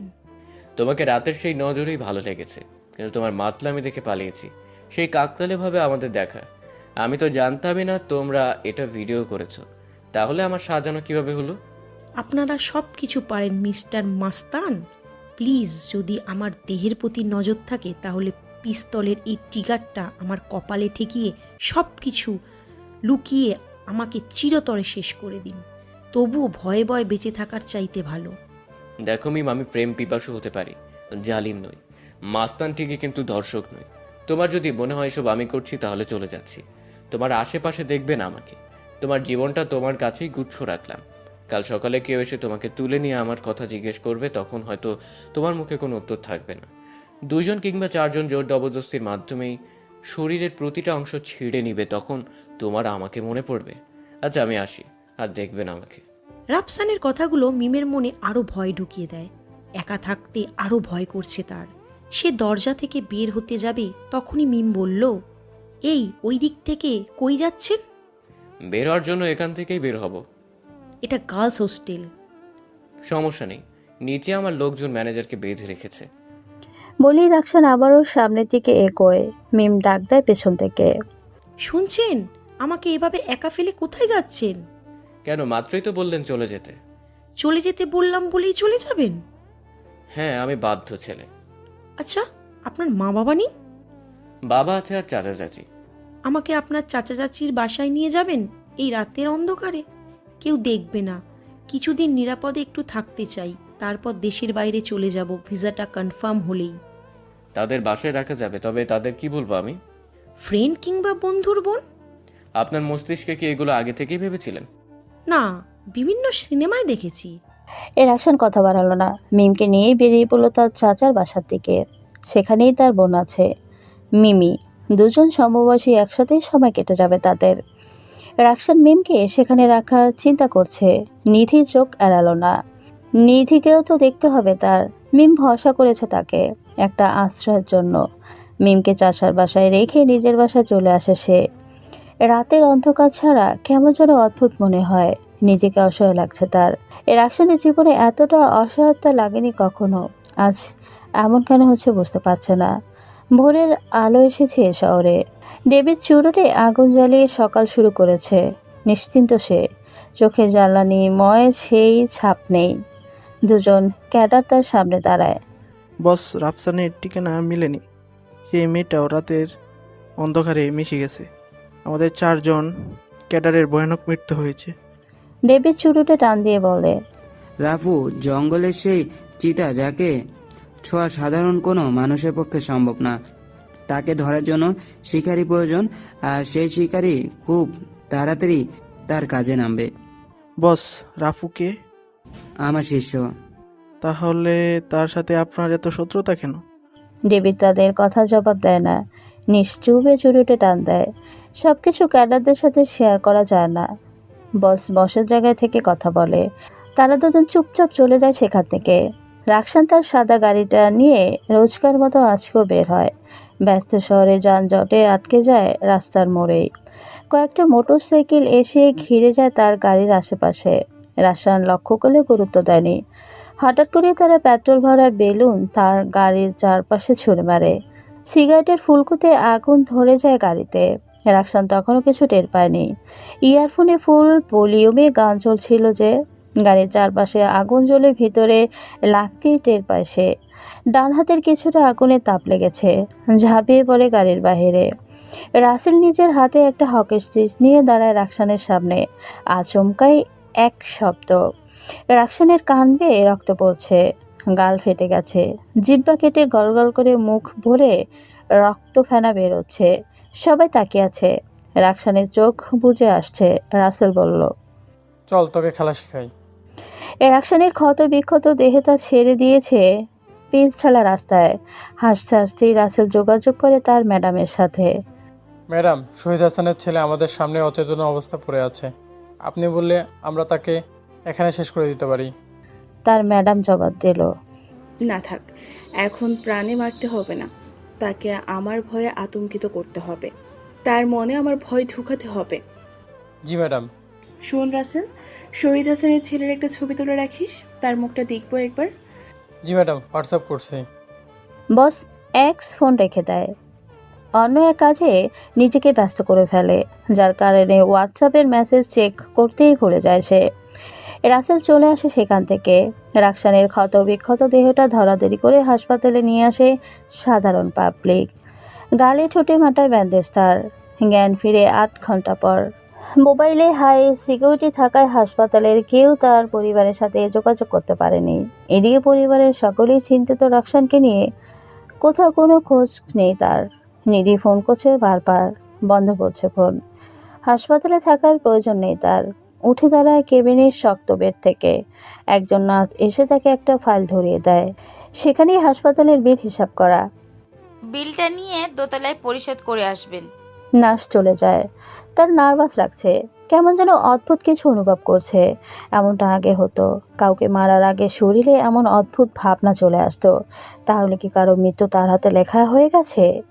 বিধাতা জানেন কার সময় ফুরিয়ে এসেছে। সে ফাইল নিয়ে রওনা হয়। হাসপাতালের বারান্দা পেরিয়ে সিঁড়ি দিয়ে নামতে যাবে, তখন হালকা পর্দার ফাঁকে তার নজর আটকে যায়। সাইড হয়ে দাঁড়ায় সে। মেয়েটির হাত পা বাঁধা। নীল অ্যাপ্রন পরা এক ডাক্তার তাকে একটা ইঞ্জেকশন পুশ করে। উলঙ্গ মেয়েটি এর আগেও ধর্ষিত হয়েছে তার কাছে। রক্তে জর্জরিত পা, নাভি সবকিছুই যেন শূন্য মরুভূমির মতো। মেয়েটা চিৎকার করতে পারছে না, ব্যথা সহ্য করার ক্ষমতাও নেই। চোখ বেয়ে জলের স্রোত বেয়ে যাচ্ছে। মেয়েটি ডাক্তারের কাছে ধর্ষিতা হচ্ছে, সেটা তারা দুজন ছাড়া তৃতীয় ব্যক্তির চোখে পড়ে। কিছুক্ষণ সেখানে স্থির হয়ে দাঁড়ায় রাকসান। 8 ঘন্টা পর ডাক্তার মেয়েটিকে তার জামা কাপড় পরিয়ে হাত নাড়িয়ে হুমকি দিচ্ছে। সেগুলো তার নজর এড়ালো না। মেয়েটির চোখ লাল। রুম থেকে বেরিয়ে সোজা হাসপাতালের বাইরে চলে যায়। মেয়েটির পিছু পিছু সে দোতলায় নেমে এক নার্সকে ডেকে জিজ্ঞেস করে, এক্সকিউজ মি, এই মেয়েটি এখানে কিসের জন্য আসছিল বলতে পারবেন? আপনাকে কেন বলবো? প্লিজ দয়া করে বলুন। কারো ইনফরমেশন তো আর এভাবে দেওয়া যায় না। সে বুঝতে পারে নার্সের টাকা চাই। 100 টাকার 2টো নোট নার্সের হাতে তুলে দেয় সে। নার্স বলল, মেয়েটির দাঁতের গোড়ালিতে ইনফেকশন ছিল, তার জন্যই আসতো মেয়েটি। মেয়েটির ঠিকানা কিংবা ফোন নাম্বার? নার্স তার হাত চুলকাতে লাগলো। সে বুঝতে পারে লোভী নার্স তাকে আরও 200 টাকা দেয়। নার্সটার সামনে থেকে চলে যায়। কিছুক্ষণ পর একটা কাগজ নিয়ে এসে তার হাতে গুঁজে দেয়। এতে মেয়েটির সম্পূর্ণ ডিটেলস দেওয়া। এসব হাতে পেয়েও তার চেহারায় মিশ্রণ ভাবটা থেকে যায়। চুপচাপ সহ্য করতেও পারছে না সে। তখন সন্ধ্যা প্রায়। সকালে রাসেলের হাতে মার খেয়ে হাসপাতালে আসেন। এখন অন্ধকার। বাসায় ফোন করে জানালো সে। বাবা, আমার আসতে অনেকটা দেরি হবে, চিন্তা করার কিছু নেই। বাবা তার জন্য চিন্তা করে না, চিন্তা করে পুরাতন রাফুকে নিয়ে। সে অনেকটা ভয়াবহ, সে ফিরলেই রাফসানের মৃত্যু হবে। রাকসান মেয়েটির বাড়ি পৌঁছায়। এক বৃদ্ধা মা বাবা, একটি ছোট বোন, আর মেয়েটি চুপচাপ বসে আছে ঘরের খাটে। মধ্যবিত্ত পরিবারের মেয়ে হলেও অনেকটা সচ্ছল তারা। বাবার সরকারি চাকরি আছে। লোক সমাজের মুখ চেয়ে মেয়েটির পরিবার সবকিছু দমিয়ে রেখেছে। তার সহ্য হয়নি এসব। চাচার বাসায় ফিরে আসে সে, নিজের বাসায় যায়নি। তার মাথায় গালে ব্যান্ডেজ দেখে চাচা চাচি ঘিরে ধরে তাকে, বলতে থাকে, কি হয়েছে বাবা তোর? তেমন কিছু না চাচি, সামান্য অ্যাক্সিডেন্ট। দেখে শুনে চলতে পারিস না তুই? রাখো তো এসব, ক্ষুধা লাগছে খুব, খাবার দাও, কাজে যাব। এই রাতের অন্ধকারে তোর কি কাজ? অন্ধকারই তো আমার কাজ চাচিমা। চাচা চুপ হয়ে যায়। রাফুর রাতের কি কাজ তা নিশ্চয়ই বুঝতে পারে তারা, তাই কথা বলে না আর। প্লেটে ভাত তুলে দিয়ে বলল, তুই যে মেয়েটাকে বাসায় রেখে গেলি, সে মেয়েটা তো সারাদিন রুমের মধ্যেই বসে আছে। কি বলো চাচিমা, খাওয়া দাওয়া করেনি এখনো সে? দুপুরে মিমি খাবার দিয়ে আসছিল, তারপর আর যাওয়া হয়নি। তবে মিমি তার সাথেই ছিল। আচ্ছা, আমি দেখছি। প্লেটের খাবার সেরকম রেখেই উঠে যায় সে। মিম বসে আছে রুমে, মিমিও তার পাশে। মিমি খাবার খেতে ডাকছে মা। যাচ্ছি বাবা, যাচ্ছি। আমি মিম আপুর জন্য বসেছিলাম। তোকে বসতে হবে না, যা তুই। তুই যাবি এখান থেকে? যাচ্ছি যাচ্ছি। মিমি উঠে রুমের বাইরে চলে যায়। মিম বলে, তোমার বোনের নাম আর আমার নাম কেমন অদ্ভুতভাবে মিলে যাচ্ছে, তাই না? হ্যাঁ যাচ্ছে, তবে আজকে থেকে তোমাকে মেঘ বলেই রাখবো। চাচা চাচিকেও তাই বলে ডাকতে বলবো। আচ্ছা। এখন খেতে চলো। আমি খাবো না। কেন? ইচ্ছা নেই। আচ্ছা। বলেই রাকসান উঠে দাঁড়ায়। পিছনের দিকে পা বাড়াইতেই মেঘ বলে উঠল, এতটুকুই শেষ? জোর করবেন না। আমি জোর করতে পারি না। হ্যাঁ, তা পারবে কেন? পারবে তো শুধু রাতের অন্ধকারে মেয়েদের ঠোঁটে চুমু খেতে। শালা লুচ্চা ছেলে। ভাবলাম একটু রোম্যান্টিক হবে, তা না, সম্পূর্ণটাই বিরক্তিকর। হাসবে না মিস্টার মাস্তান? রাকসান চুপ হয়ে গেছে। মেঘ আবারও চমকে উঠে বলে, ওই মাস্তান, তোমার মাথা গালের এই অবস্থা কে করেছে? ও বুঝেছি, কোনো অচেনা মেয়ের ঠোঁটে চুমু খেতে গিয়ে ধরা পড়ে উতম কেলানি খেয়ে এসেছো। রাকসানের চেহারায় মলিন হয়ে আসে। অচেনা মেয়ের কথা বলতেই তার ওই হাসপাতালের মেয়েটির কথা মনে পড়ে যায়। মেঘ হাসতে হাসতে তার সাথে খাবার টেবিলে আসে। রাকসান অল্প কিছু খেয়ে বেরিয়ে পড়ে, খুব কাজ আছে। রাত তখন গভীর। ডাক্তার তার হাসপাতালে কাজ চুকিয়ে নিজ গাড়িতে করে বাসায় ফিরছিলেন। মাঝপথে তার রাস্তা আটকায় একটা মোটরসাইকেল। ডাক্তার সাহেব ঘাবড়ে গেলেও ড্রাইভিং সিট থেকে বেরিয়ে চিৎকার চেঁচামেচি শুরু করে, কিন্তু শেষ রক্ষা আর হলো কোথায়। সে বাইকের আরোহী এসে ডাক্তারকে আঘাত করতে করতে অজ্ঞান করে দেয়। কোথায় যেন নিয়ে যাচ্ছে। কালো পোশাক পরা এক মধ্যবয়স্ক যুবক, সরকারি কর্মচারী, সেই বয়স্ক লোকের বাড়ির সামনে এসে দরজা নক করে। তারা সবাই জাগ্রত, ঘুমায়নি কেউ। মেয়েটার শরীরে প্রচণ্ড যন্ত্রণা করছে। মা গরম পানি করে দিচ্ছে।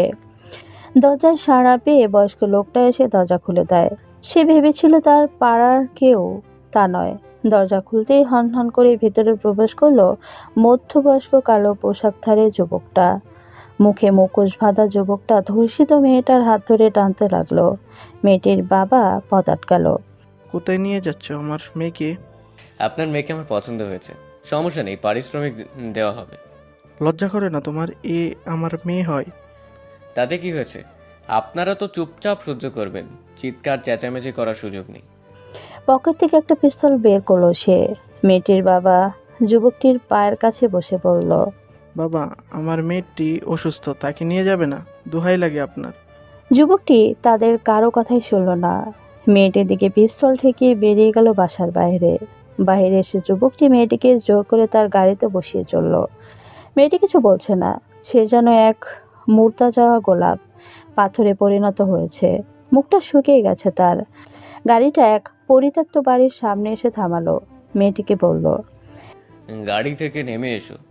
মেয়েটি চুপচাপ নামলো। তার যা ক্ষতি হবার হয়ে গেছে, এখন শুধু এই পৃথিবীর নিকৃষ্ট মানুষের চেনা বাকি। ছেলেটির পিছু পিছু বাড়িটার ভিতরে প্রবেশ করে মেয়েটি। টেবিলের উপরে কয়েক রকমের খাবার রাখা। ছেলেটি বলল, এগুলো খেয়ে নাও, শরীরে শক্তি হবে। এবার মেয়েটি বলল, আমার শরীরের যে মাংসপিণ্ড আপনাদের খেকশিয়ালের পেট ভরে, সেটার জন্য শরীরের শক্তি প্রয়োজন হবে না। ছেলেটি স্তব্ধ, দাঁতে দাঁত চেপে শক্ত হয়ে গেছে, তবুও চোখের কোণে অশ্রু জমেছে। মেয়েটিকে বলল, খেয়ে নাও। এই দুনিয়াতে মানুষের ক্ষুধা লাগে, আমি জ্যান্ত লাশ, ক্ষুধা নাই। আপনি আপনার ক্ষুধা মেটান এই পরিত্যক্ত দেহে। ছেলেটি সহ্য করতে পারেনি, ঠাস করে মেয়েটির গালে হালকা করে থাপ্পড় বসিয়ে দেয়। চিৎকার করে বলে, এই জগতে সকলেই খ্যাঁকশিয়াল নয়। কেউ কেউ নারী জাতিকে সম্মান দিতে, নারী মানেই নগ্ন দেহের লালসা, তা তারা বুঝে না। নারী মা, বোন, স্ত্রী, সন্তান, তাদের আলাদা আলাদা সম্মান দেওয়ার মতো পুরুষও আছে এ জগতে।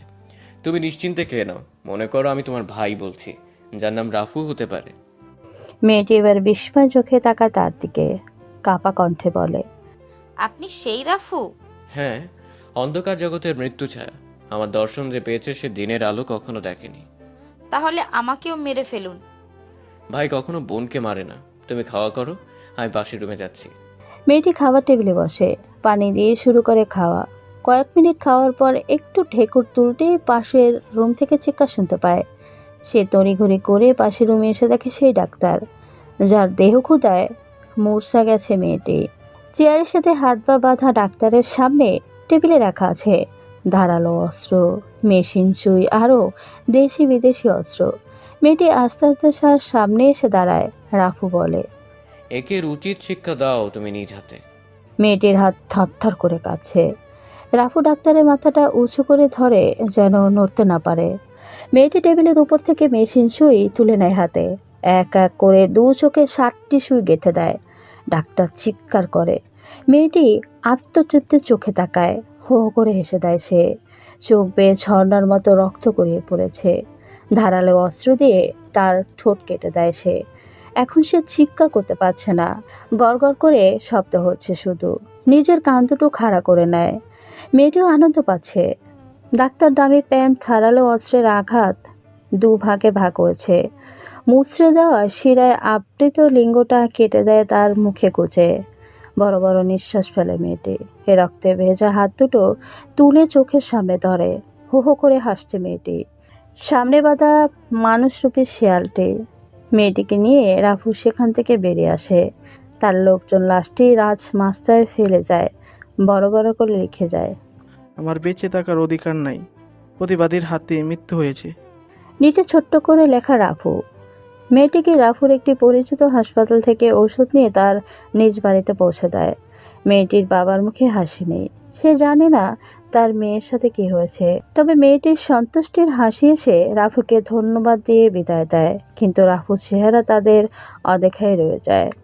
সকাল সকাল রাসেলের ফোনে ঘুম ভাঙে বক্স এক্সের। বস, আপনার বাবার খুন হয়েছে। মাঝ রাস্তায় তার লাশ ফেলে রেখেছে দুর্বৃত্তরা, তবে নিচে নাম লিখে গেছে অন্ধকারে বাদশা রাফুর, ব্ল্যাক ড্রাগন মাফিয়া কিং এর। বক্স এক্স হঠাৎ করে চমকে ওঠে। নিজের বাবার মৃত্যু সংবাদ শুনে যতটা শোকাহত হয় তার চেয়ে বেশি অবাক হয় রাফু নামটা শুনে। তার বান্ধবী নীলিমার মৃত্যুর পরই রাফুর আর কোনো খোঁজ নেই। ডেভিডের সহযোগিতায় অন্ধকার জগতে পা রাখে বস এক্স। তার মনে হঠাৎ করেই রাফুর আতঙ্ক জেগে ওঠে। ফোন রেখে দিয়ে গোপনে বাবার লাশের সামনে এসে দাঁড়ায়। হাউমাউ করে কাঁদতে চেয়েও পারে না। মনে মনে প্রতিজ্ঞা করে, রাফুর এই বদলামি নিব, তার রক্তের প্রতিশোধ রক্ত দিয়েই নিব। কয়েকজন মানুষ আছে যার কাঁধে করে লাশটাকে নিয়ে যায়, রেখে যায় প্রতিহিংসার আগুন। রাকসানের ঘুম ভাঙে নিধির ফোনে। ঘুম ঘুম কণ্ঠে সে বলল, এই যে জনাব, আর কত ঘুমাবেন? অফিসে আসতে হবে না? না, ওদিকটা তুমি দেখে নাও। তোমাকে অফিসে আসতে বলছি, আসবে। আর জরুরি মিটিং আছে, আসতেই হবে তোমায়। মিটিং কখন? দুপুর 1টা বাজে। তাহলে আর কিছুক্ষণ ঘুমিয়ে আসতেছি, বাকিটা তুমি সামলে নাও। এত টালছি হলে কিভাবে ব্যবসা চালাবে তুমি? আমার চালাতে হবে না, তুমি দেখে শুনে রেখো। বলেই ফোনটা রেখে দেয়। গভীর ঘুমে আবারও হারিয়ে যায়, তবে সেটা বেশিক্ষণের নয়। বিছানা ছেড়ে উঠে ফ্রেশ হয়ে রওনা দেয় অফিসে। অফিসের সামনে আসতেই মেঘের ফোন আসে। হ্যালো। হ্যাঁ, কেমন আছো? জি ভালো, আপনি কেমন আছেন? এই তো অফিসের বসগিরি করতে আসলাম। বাসায় বসে থাকতে একদমই ভালো লাগছে না। মিমিকে নিয়ে ঘুরে আসো বাইরে থেকে। না না, যদি আবার হামলা হয় আমার ওপর, তার চেয়ে আপনি আসেন। এখন পারবো না, বিকালে। আচ্ছা, অপেক্ষায় থাকবো। রাকসান ফোন রেখে অফিসে প্রবেশ করে। কালো চশমা চোখে, হালকা করে চোখের নিচে নামিয়ে তাকিয়েছে অফিস কর্মী রুবির ছোট স্কার্টের দিকে। নিধি তাকিয়েছে রাকসানের দিকে। অগ্নিমূর্তির মতো জ্বলছে সে। চিৎকার করে বলছে সে। এই রুবি, আমার রুমে আসো। রাকসান বলল। রবি, তুমি বসো, আমি দেখছি। Okay sir. রাকসান বুঝতে পারে নিধির এসব অপছন্দ, তারপরও সে এসব করে বেড়ায়। নিধিকে বিয়ের মত ঘুরে গেছে তার। মেঘকে দেখে এখন তার প্রতি আট্রাকশন হয়েছে। নিধিকে সরাসরি বারণ করতে পারছে না সে, কারণ বাবার বন্ধুর মেয়ে, তার উপর বিজনেস পার্টনার, বারণ করে কিভাবে সে? ম্যাডাম, আসবো? না না, আসতে হবে না, বাহিরেই দাঁড়িয়ে থাকুন। আচ্ছা, তাহলে চলে গেলাম। মিস্টার রোমান্টিক মাস্তান, শুনুন। কি বললে? কেন শুনতে পাননি? শুনেছি। এদিকে আসুন। হ্যাঁ, আসছি। আপনার অফিসে আসার সময় ছিল কখন? আমার অফিস, আমি যখন খুশি তখন আসবো। জি না, আপনার মন তো কাজ করলে হবে না, কৈফিয়ত দিতে হবে আপনার। আমি কৈফিয়ত দিব না কারোর কাছে, আমার অফিস। নিধি কথা বাড়ালো না, চুপ করে ফাইল চেক করছে। রাকসান পুনরায় বলল। মিটিং কতক্ষণ হবে? 1টা থেকে 3:30 পর্যন্ত। আচ্ছা, মিটিং শেষে আমি বাইরে বের হব। কোথায় যাবেন? ঘুরতে বের হব। আমিও বের হব তাহলে আপনার সাথে। আমার সাথে আমার বান্ধবী থাকবে। কি বান্ধবী মানে? হ্যাঁ, বান্ধবী। আমি তোমার ভবিষ্যৎ স্ত্রী, সেটা ভুলে গেছো? ভবিষ্যৎ বর্তমান নয় নীতি, তবে সমস্যা নেই, যেতে পারবে আমার সাথে। নিধির মন খারাপ হয়ে আসছে। রাকসানকে অন্যরকম মনে হচ্ছে। তার মধ্যে অন্য কেউ চলে আসছে, এই ভয়টাই সে পাচ্ছিল। মিটিংয়ের অংশগ্রহণ করে দুজনেই, তবে রাকসান অন্যমনস্ক ছিল সম্পূর্ণ মিটিংয়েই। নিধির এ নিয়ে মহা অভিযোগ, কিন্তু রাকসান শুনতেই চায় না সে কথা। রাকসান বেরোপ অফিস থেকে। নিধি তার আগেই গাড়িতে এসে অপেক্ষা করছে। সে এসে গাড়ির দরজা খুলতেই নিধিকে দেখে। বিরক্তকর হাসি এসে চলল তারা। গাড়িটা রাকসানের চাচার বাসার সামনে থামতেই নিধি বলল। এটা তো তোমার চাচার বাসা, তাহলে এখানে আনলে কেন? বললাম না আমার এক বান্ধবী যাবে আমার সাথে, তাকে নিতে আসছি। মিমিকে নেবে বললেই হতো। মিমি নয়, অন্য কেউ। অন্য কেউটা কে? আসলেই দেখতে পাবে। নিধি চুপ হয়ে গেছে। মেঘ শাড়ি পরেছে, কালো শাড়ি, লাল ব্লাউজের সাথে লাল চুড়ি। রাকসান হাঁ করে তাকিয়েছে। নিধির শরীর জ্বলে যাচ্ছে রাগে। যাও যাও, এভাবে তাকিয়ে না থেকে ঢুকে যাও তার মধ্যে। নিধির কথায় মন খুলল না তার। মেঘ এসে গাড়িতে বসে। রাকসান বলল। সুন্দর লাগছে তোমায়। ধন্যবাদ জনাব। কোথায় যাবেন চলুন। রাকসান গাড়ি স্টার্ট করে চলতে শুরু করে। মেঘ নিধিকে দেখে বলল। হাই নিধি, তুমিও যাচ্ছ নাকি? সরি, আপনি কি আমাকে চিনেন? হ্যাঁ, চিনি তো আপনাকে, আমার সব কিছু আমি জানি। তাহলে তো এটা নিশ্চয়ই জানো, রাফসানের সাথে আমার বিয়ের কথা ঠিক হয়ে আছে। হ্যাঁ, কথা ঠিক হয়ে আছে, হয়নি তো? তোমার সাহস হয় কি করে এই কথা বলার? দেখুন মিস নিধি, আজকাল বিয়ের পরেও তার সংসার টিকবে কি না তার সন্দেহ থাকে মানুষের মনে, আর আপনি তো ওভার কনফিডেন্স নিয়ে বসে আছেন। এটা আমার পার্সোনাল ম্যাটার, আপনার তাতে হস্তক্ষেপ না করলেও চলবে মিস। মেঘলা, সে যাই হোক, আমি চাই না আমাদের মাঝে তর্ক হোক। আমি তর্ক করিনি মিস। নিধি বুঝতে পারে মেঘ ইচ্ছে করে এগুলো বলছে, যাতে করে তাদের মাঝে বিবাদের সৃষ্টি হোক। নিধি চুপ হয়ে যায়। একজন চুপ হলে অন্যজনকে এমনি চুপ হয়ে যেতে হয়। রাকসান দুজনের কথায় চুপ হয়ে শুনেছে, তাদের কথার মাঝে ব্যাঘাত ঘটাচ্ছে না। গাড়িটা একটা সিনেমা হলের সামনে এসে থামে। বাইরে বের হয় তিনজন। রাকসান টিকিট নিতে লাইনে দাঁড় হয়। নিধি মেঘকে নিয়ে সাইডে আসে। কিছু না বলে মেঘের মুখ চেপে ধরে নিধি বলল, কে তুই? কি তোর পরিচয়? আমি মেঘ। নিধি আরো জোরে চেপে ধরে মেঘকে বলে, তোর সাথে রাফসানের কি সম্পর্ক? রাফসান আমাকে ভালোবাসে, আমি জানি। তোর ভালোবাসার নিখুঁতছি করি। কত টাকা চাই তোর? আমার টাকার প্রয়োজন নেই। কি করলে তুই রাফসানের সামনে থেকে চলে যাবি? সে আমাকে চলে যেতে বললে চলে যাব। নিধি মিমকে ছেড়ে দেয়। বড় বড় নিঃশ্বাস ফেলে বলে, দেখো মেয়ে, রাফসানের সাথে আমার বিয়ে ঠিক হয়ে আছে। আমাদের মাঝে দেওয়াল হয়ে এসো না। তুমিও মেয়ে, আমিও। তোমার সংসার বাঁধতে আনন্দ লাগে, আমার ভাঙতে। ওকে আমার ভালো লেগেছে, ওর সাথে সংসার করব। তোর সংসার ভাদার স্বপ্ন ভেঙে। আচ্ছা, দেখা যাক। দুজন স্বাভাবিক হয়ে আবারও সিনেমা হলের সামনে এসে দাঁড়ায়। রাকসান টিকিট হাতে তাদের সামনে আসতেই কয়েকজন মুখোশধারী অস্ত্র হাতে নিয়ে মেঘের চারিদিকে ঘিরে ধরে। পিছনে রাকসান। তাদের সামনে আসবে নিধি তাকে বাধা দেয়। মুখোশধারী একজন মেঘের হাতে ছুরির আঘাত করে। গড় গড় করে রক্তের স্রোত বয়ে যায় তার হাতে। রাকসান নিজেকে আর ধরে রাখতে পারছে না। নিধিকে শোনো ঠেলে না, তাদের মাঝ ওই আজ বরাবর সে মেঘকে আমাদের শক্ত বাসর করে ঘরে ধরে। কিন্তু টেস্ট খেলা মুখোশধারী একজন হবে। বলে ওঠে, খেলা? এটা আবার কোন খেলা? আজ তো কোনো খেলাই নেই। ওডিআই টি20 কোনো খেলাই তো নেই আজ দেশের। ছি, নাউজুবিল্লাহ, বলে কি এগুলো? ছি, আমি ভদ্র ছেলে, এগুলো কিছুই পারবো না। আসছে আমার ভদ্র ছেলে, আমি যা বললাম তাই হবে। আজ সারা রাত খেলা হবে। আজ কিছুই হবে না। আমার ঘরে তোমার জায়গা নেই আজ। কে? আগামীকাল আমার পরীক্ষা। আমি গিয়ে কিছুক্ষণ পরে তারপর ঘুমাবো। আগে আমাদের আজ রাতের পরীক্ষা শেষ হোক, তার আগে কোনো ঘুমানো চলবে না। সকালে দেখা যাবে যা দেখার। আহা, স্যার কি ঘুম দিচ্ছে নিশ্চিন্তে। বেলা 12টা বাজে আর স্যার এখনো পড়ে পড়ে ঘুমাচ্ছে। কই হারামজাদা, উঠ। নীরবের কোনো সারা শব্দ নেই। ঘুমের দেশে ডান্স করছে হয়তো, লুঙ্গি ডান্স। তখন নীরবের আম্মু আবার বলে, সারা বছর পড়াশোনা খোঁজ নেই, বই খাতা কলমের খোঁজ নেই। পরীক্ষা আসলেই আহা কি ভালো ছাত্র, একেবারে দুধের ধোয়া ভাত। সারা রাত বসে পড়ে একেবারে উল্টে পাল্টে ফেলে সব, আর দিন ভরে ঘুমায়। ওই হারামজাদা, ওর বলছি। ও আপনাদের হয়তো বুঝতে সমস্যা হচ্ছে, কি হয়েছে কেন হয়েছে এগুলো, তাই না? দাঁড়ান, একটু পর বলছি। তার আগে বলিনি এটা আর কেউ না, এই গল্পের নায়ক। নীরবের আম্মু নীরবকে ঘুম থেকে তুলতে আসছে। সকাল বলে ভুল হবে, এখন দুপুর হতে চলল। আর নীরবের আম্মু প্রশংসা কি করলো তা তো শুনতেই পেলেন। বাকি প্রশংসা না হয় আপনারা শুনেন।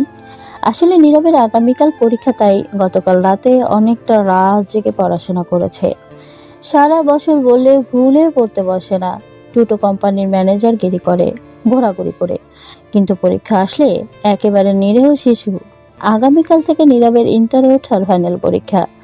তখন নীরবের আম্মু আবার ধাক্কা দিয়ে বলল, ওই হারামজাদা, ওঠ। আর কত ঘুমিয়ে থাকবি? এখন ওঠ, অনেকটা বেলা হয়েছে। তখন নীরব ঘুম ঘুম চোখে বলল, ঘুমায় যাও তো, অনেক রাত জেগে পড়াশোনা করছি। দেখছি তো কি পড়াটাই না পড়তিস। টানা 30 মিনিট পরে টেবিলের সাথে ঘুমের যুদ্ধ করতে শুরু করছিলি। মনে হয় সারা রাত জেগে পড়ছিস। এখন উঠে কিছু খেয়ে আয়। আর তুই কি জানিস না আজ তো আমার বিয়েতে যেতে হবে? সেটা তো দুপুরে যাবে, এখন না। এখন কয়টা বাজে জানিস? 11:38। উঠে আয়, আর ঘুমাতে হবে না। যাও তো, আমার ভাল লাগে না, আর একটু শান্তিতে ঘুমোতে দাও। উঠ বলছি, নয়তো পানি ঢেলে দিব কিন্তু। শান্তি নেই তোমার জন্য, ঘুমিও। শান্তি চলে গেছে, অশান্তি আসছে। একটা বিয়ে কর, তাহলে শান্তি আসবে। ডাকাডাকি করবো না। কতদিন বললাম, শুনিস না। হয়েছে, যাও। আব্বুকে গিয়ে বিয়ে করাও। আমি করব না, আমি উঠে ফ্রেশ হয়ে আসছি, যাও। শয়তান পোলা, আর একবার তোর বাপের কথা বলে মায়ের একটা মাটিতে পড়বে না। তাহলে এখন যাও তো, আমার বিয়ের জন্য বলবে না। এখনো লুঙ্গি পরতে পারি না, প্যান্ট পরে ঘুমাই। আর বউ, যাও তো, সকাল সকাল আচারের কথা বলো না। আচ্ছা ঠিক আছে, জলদি ফ্রেশ হয়ে আয়। ঠিক আছে। তখন নীরবের আম্মু চলে গেল। আর নীরব তখনই উঠে পড়ল। উঠে ঘড়ির দিকে তাকিয়ে দেখে 11:48 বাজে। তখন নীরব বলতে লাগলো, বাহ, ভালোই তো ঘুম দিছি। না, এখন আর কিছু খাবো না, একেবারে বিয়ে বাড়ি থেকে জমিয়ে খাবো। বিরিয়ানি, চিকেন। যাই ফ্রেশ হয়ে আসি। তখন নীরব উঠে ফ্রেশ হতে চলে গেল। চলুন এই ফাঁকে পরিচয় দিয়ে ফেলি তার। নীরব হচ্ছে তার বাবা মায়ের একমাত্র ছেলে টুকু। তার একটা বোন আছে, ষষ্ঠ শ্রেণীতে পড়ে। নীরব এইবার ইন্টারে ওঠার ফাইনাল পরীক্ষা দেবে আগামীকাল থেকে। পরীক্ষা তার আব্বু একটা সরকারি অফিসে চাকরি করে, ম্যানেজার হিসাবে, ভালো বেতন পান। নীরবের আম্মু বাসায় থাকে, দুজনকে দেখাশোনা করে আর রান্নাবাড়া করে ইত্যাদি কাজ করে ঘরের। নীরব ফ্রেশ হয়ে বেরিয়ে আসলো, তখনই তার বোন নূপুর রুমে আসলো আর বলল, ভাইয়া তুমি খাবার খাবে? না রে, একেবারে দুপুরে বিয়েতে বসে খাবো, আম্মুকে বলে দিস। বাহ, ভালোই প্ল্যান করছো। কেন, সমস্যা? না, সমস্যা নেই। আর তাড়াতাড়ি রেডি হও, আব্বু গাড়ি নিয়ে আসছে এখনই। আমরা বের হব, নয়তো লেট হবে। আমি যাচ্ছি আম্মুর কাছে। ঠিক আছে, রেডি হচ্ছি, তুই যা। তারপর নূপুর চলে গেল আর নীরব রেডি হতে লাগলো। ও, আপনাদের তো বলা হয়নি তোমার পরিচয়, কে সে, কি হয় নীরবদের, তাহলে বলছি।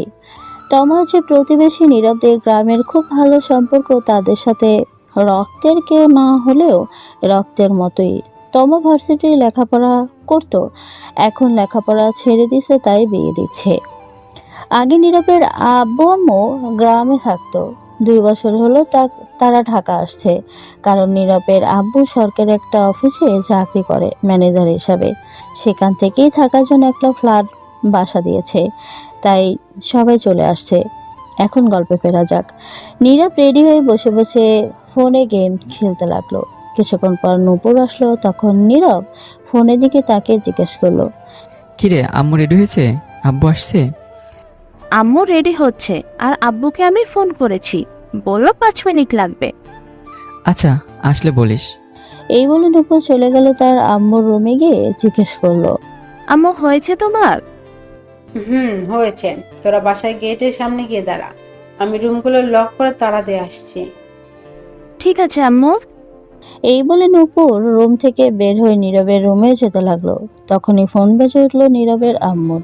নূপুরের কাছে ছিল ফোনটা, তখন দেখতে পেল তার আব্বু ফোন দিয়েছে। তখন নূপুর ফোন রিসিভ করে বলল, আব্বু বলো, আসছো তুমি? আসছি। সবাই রেডি হয়েছে? সবাই রেডি আছে আব্বু। তাহলে তাড়াতাড়ি সবাইকে নিয়ে বাসার সামনে চলে আয়, অনেক লেট হয়ে গেছে। সবাই ফোন করছে, চিল্লাচিল্লি করছে। ঠিক আছে আব্বু, আসছি এখনই। আচ্ছা আয়, আমি গাড়িতে আছি। এই বলেই ফোন কেটে দিল। নীরবের আব্বু তখন নূপুর দৌড়ে নীরবের রুমে গেল আর গিয়ে বলল, ভাইয়া জলদি চলো, আব্বু এসে গেছে। এসে গেছে তাহলে? বাসার বাইরে দাঁড়িয়ে আছে, চলো। ঠিক আছে। তারপর নীরব ফোন পকেটে রেখে রুম থেকে বের হলো। তখন নীরব বলল, আম্মুকে নিয়ে আয়। তুমি যাও, আমি নিয়ে আসছি। নীরব আর কিছু না বলে বেরিয়ে পড়ল বাসা থেকে।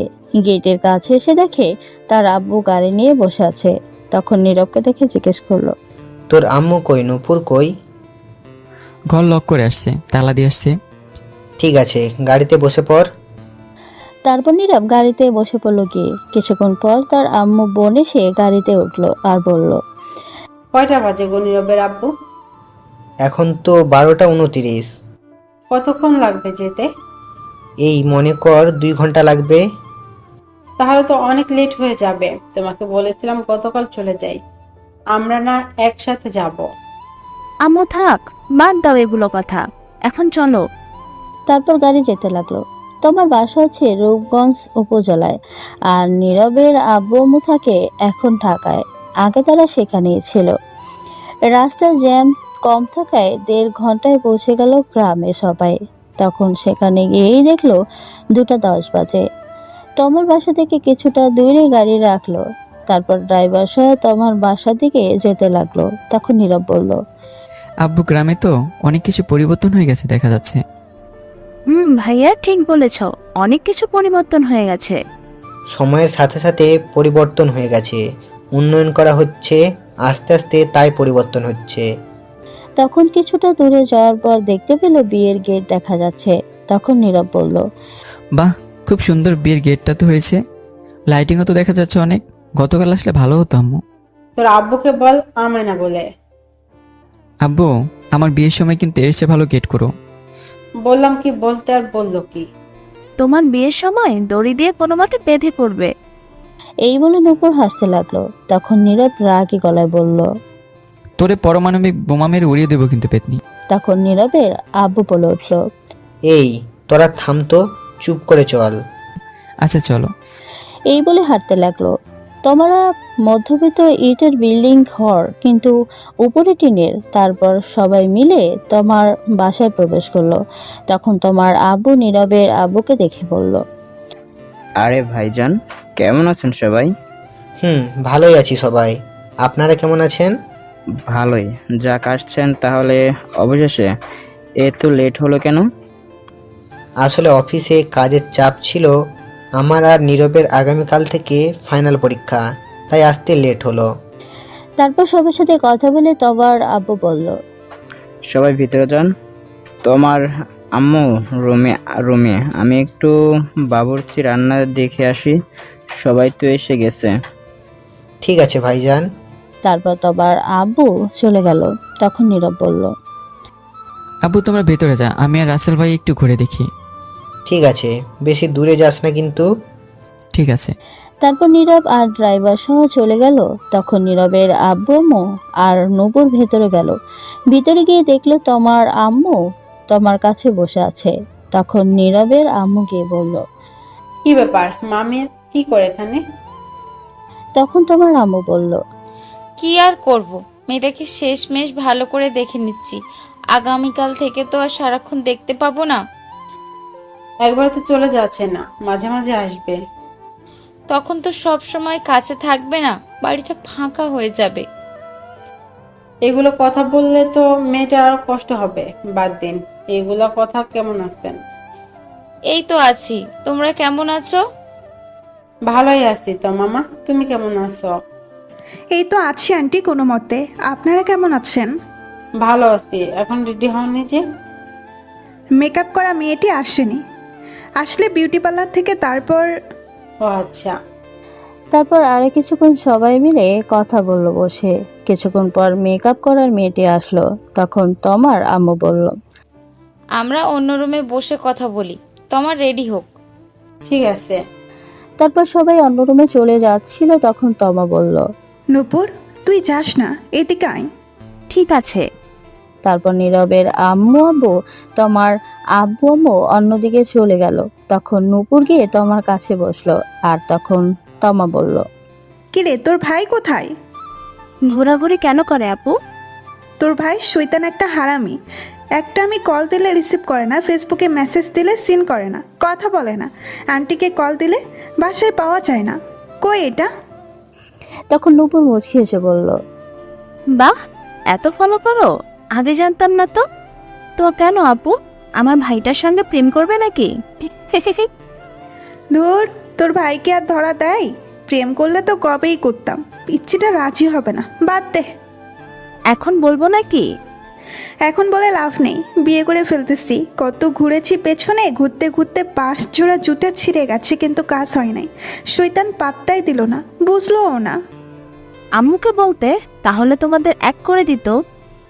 না, তা সম্ভব না, সমস্যা হবে, সম্পর্ক নষ্ট হবে। এমনি ভালো আছি, তুই বলিস না কিছু। ঠিক আছে। আচ্ছা বাদ দে আমার কথা, তোর কথা বল। আর বলো না, আমি আছি কোনো মতে। সেখানে গিয়ে ভাইয়া শয়তান হয়ে গেছে। এইটা আগে আমার জন্য চকলেট বিস্কিট কত কিছু নিয়ে আসতো, এখন কিছুই আনে না। সারাদিন বন্ধুদের সাথে আড্ডা ঘোরাঘুরি করে, খুঁজেও পাওয়া যায় না সারাদিন। আহারে, তোর কি কষ্ট রে। তোর কষ্ট দেখে আমার পানি পিপাসা পেয়েছে। কি? দূরে যাও, তুমিও শয়তানি শুরু করছো।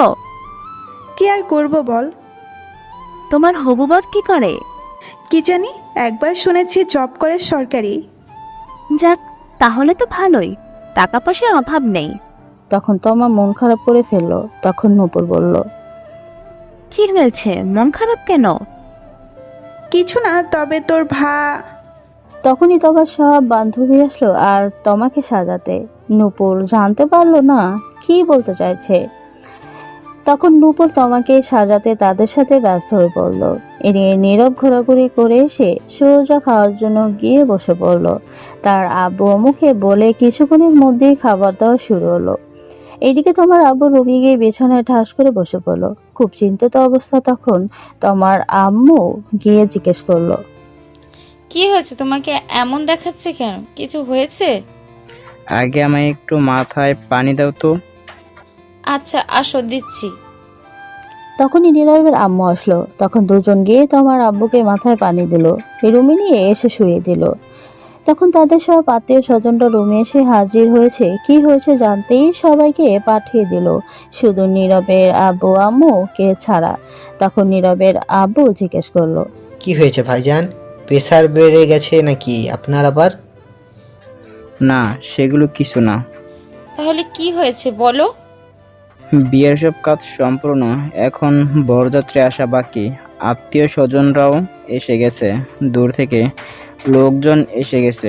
সবাই জানে বিয়ে আজ, সবার মধ্যে হাসি খুশি। কিন্তু এখন সব কিছু